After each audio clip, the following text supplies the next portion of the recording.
think it was the gentleman who was killed by on the highway. You know, the man in the helicopter was saying, "Oh yeah, he looks like a big bad dude." It's like, okay, so every big black man to them is a big black dude, and that's not the case.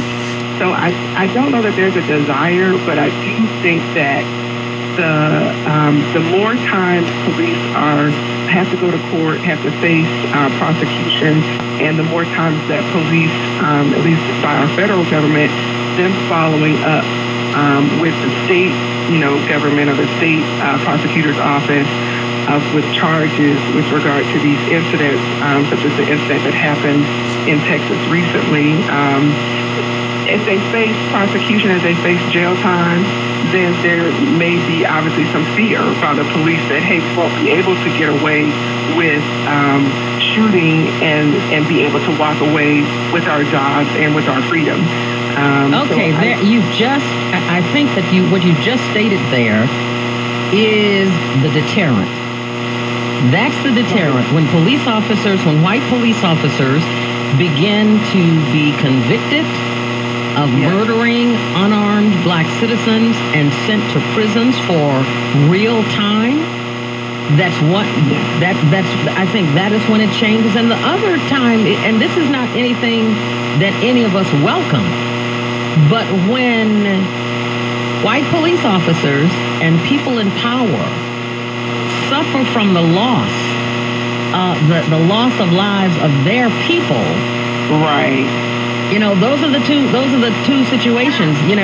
If cops start getting mowed down, when they start abusing black citizens and black citizens decide, I'd rather go to prison than to the cemetery, and they start killing these cops, and I'm not suggesting that at all, or these cops get convicted, I don't think we're going to see any substantial change.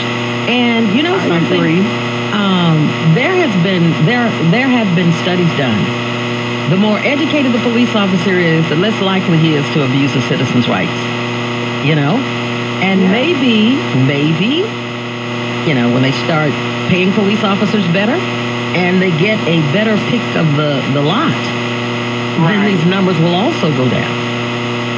I agree. I think that in addition to them suffering some consequences, like real consequences, losing their freedom, being away from their families because of some of the split decision making that they are doing on the streets, that will make a difference. But I agree with you. It's unfortunate that the incident in Dallas last summer, where the African American gentleman killed 5 white officers, did obviously cause more attention to the crisis, because it was a situation where we're in reverse.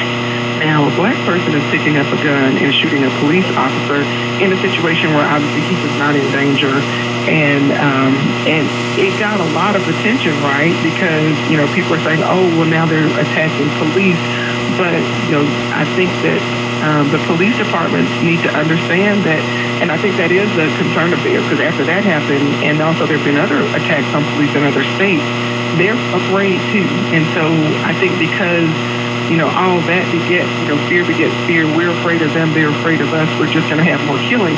And in order to, prevent some of those things, we need to be proactive in whatever they need to do.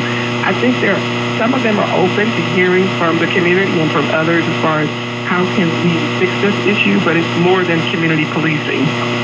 Got it. Tell you what, we've got to go to break right now. 568-1200 is the number for you to get in on the discussion. Our guest is Professor Jessica Weaver down in Dallas, Texas. She is a professor of law, and she has a suggestion, and that is that police officers across the country should have a history lesson in slavery and historical relationships between the policing community and the black community. Stay with us. There's more to come. Your station.